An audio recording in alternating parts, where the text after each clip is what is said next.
That's a lot of nuts! Everybody check your clocks, because they might be wrong, because time travel has been invented, and I'm sad to say we are not on a good timeline. This is the one where something akin to a Marvel movie happens. Time travel's been invented, but something much more important than Robert Downey Jr.'s career is at risk here. They're messing up my memes! LeBron James.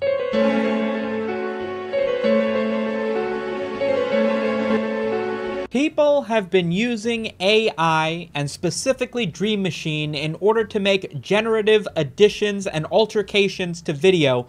This is just video effects at its best, with AI introduced to introduce things to the environment that seem like it should be there. You guys all know how Photoshop works. The issue is, for whatever reason, and I think you can take exactly one guess as to why, they've decided, and by they I mean big meme thieves, that they're gonna start introducing different time-traveled lore into already existing Vines, and I'm not okay with it. You wanna do the cover of the Beatles? Sure, I thought that was a shitty album cover as it was, but you can't start doing Vines. That's way more direct to my entire life. What if you alter my future history?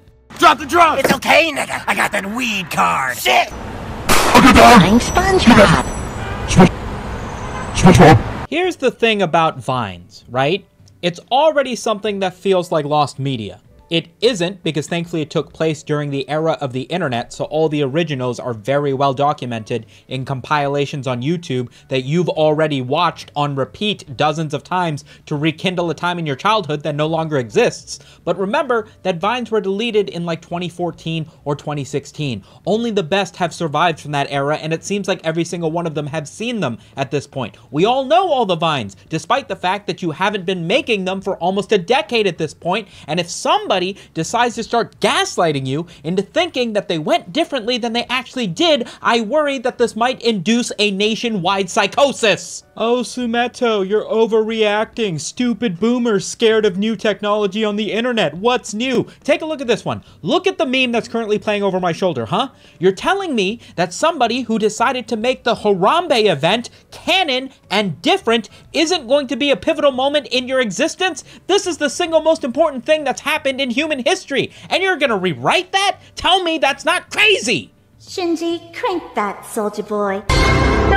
I don't know what to think anymore. Was that AI?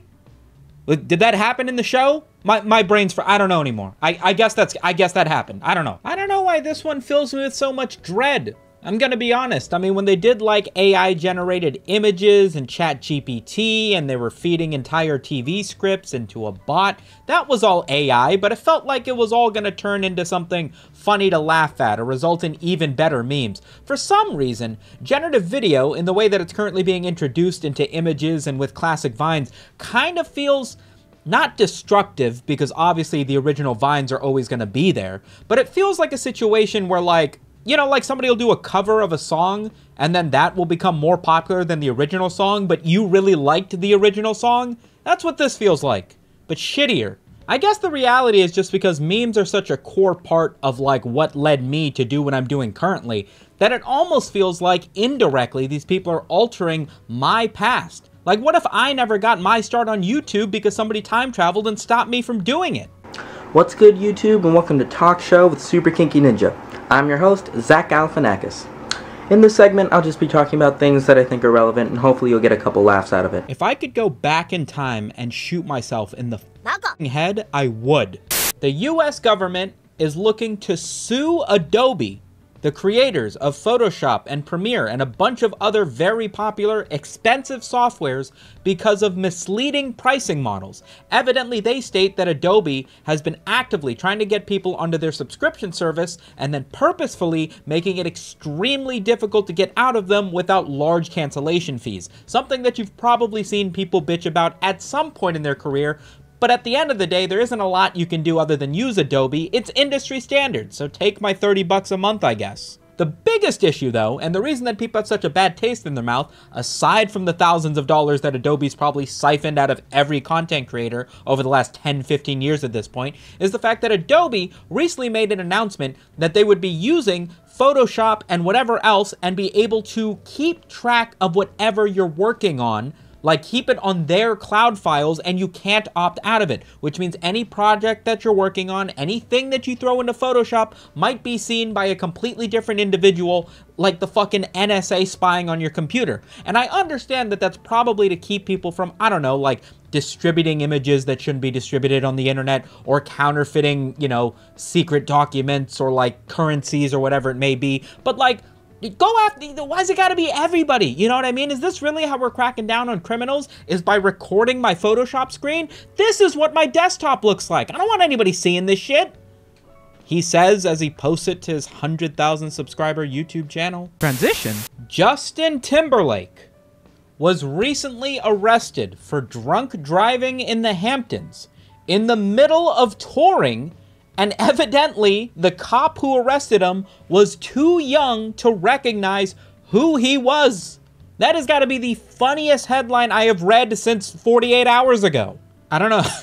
I don't know what this block of text is. I'm assuming it's an excerpt from an interview that somebody did in like a magazine or an article publishing the whereabouts, but it might just be a dude typing nonsense into a notepad. We only use the finest scripts here on Sumeto Media, but we're told that the cop who pulled over Justin Timberlake was so young that he didn't even know who the 10-time Grammy winner was. He didn't recognize him or his name, our insider says. A second source, and I cannot imagine this is real.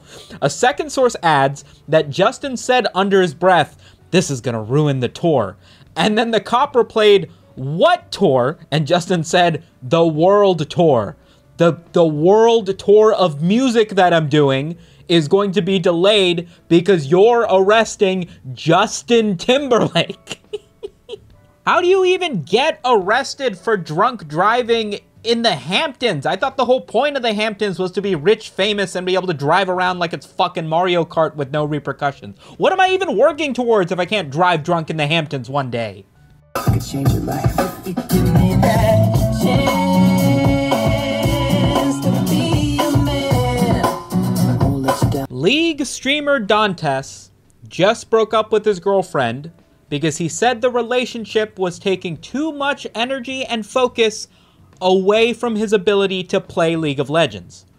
Now, I need you guys to understand exactly how much energy I spend every week, not to include every stupid bit of League of Legends drama that I come across, because there's a lot and I am heavily invested in the community, but I could not pass this one up, because even though that headline's pretty crazy, it actually gets even worse, or better, depending on what side of this you're on. First of all, you need to understand the type of person that Dantes is, and no easier way to do that than exactly one TikTok that perfectly encompasses his mentality in its entirety. You like Latina women? No! I like 3 winning lanes! Like, dude, do you not listen to anything I say? Man! Fuck!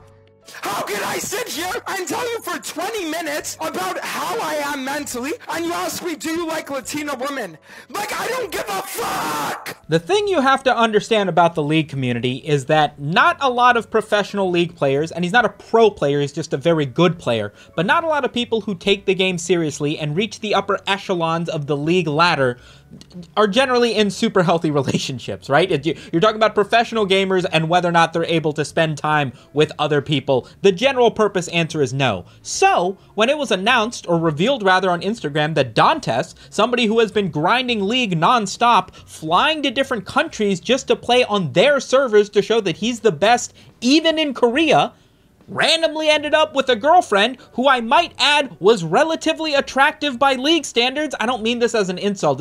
I don't want to just call her hot because I'm 30, you know what I mean? But everybody was blown away that Dantes managed to find himself a girl who everybody was impressed with. Literally everybody who was streaming. It didn't matter who I clicked on Twitch. The second that he dropped that photo, everybody was going, Dantes? Fucking screaming on TikTok about how much he cares about League and nothing else. Dantes is in a relationship? Dantes, after the announcement that he had found himself a girlfriend, would continue the seeming facade of League first, women second. He said that he would continue to be playing League to the best of his ability, that he didn't want to spend any time doing anything other than playing League, and his girlfriend shared the same sentiment, saying that she would cook for him, clean up, whatever, was fine understanding that she was second to his career playing League of Legends, and posted all of these things despite the fact that she had his name tattooed on her collarbone just 4 months into the relationship. It felt like a disaster waiting to happen, and now that disaster has happened. She's gone on stream and has very clearly been very heartbroken about it, so it doesn't seem as though that they did all of this for attention. It, I guess, was just the most predictable breakup of all time, and yet still I'm shocked.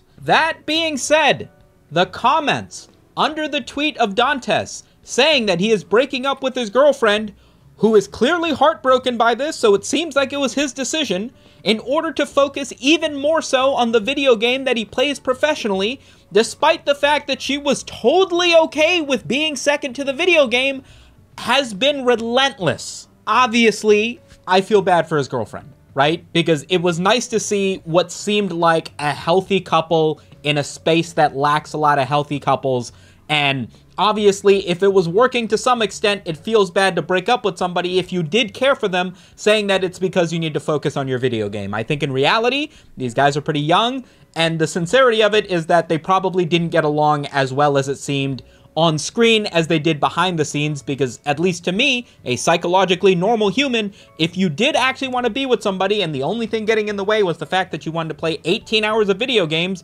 versus, I don't know, 12 hours of video games, you probably could have dialed it back a bit if you really wanted to make a tiny bit of a sacrifice to stay with her. But I'm not Dr. Phil. I'm just a dude making jokes on the internet, and in a very morbid way, there is a little bit of me that respects him for it. Just a little bit. Because as somebody who has lost sleep, gotten basically fired from jobs, dropped out of college, just to do this show that I do on YouTube, it's nice to know that somebody who has such a big following isn't doing it with zero sacrifices. That there are some struggles, even if you're at the top. Like, maybe it makes me a piece of shit to take a look at it that way. I feel like a piece of shit for taking a look at it that way, but it's how I feel, and at the end of the day, this is a video diary, right? Not a public YouTube channel. Thank you for watching. Big shout out to the patrons. Thank you so much for funding the show, because every single one of them keeps getting copyright claimed for the music. And I will catch you guys in tomorrow's video. Peace.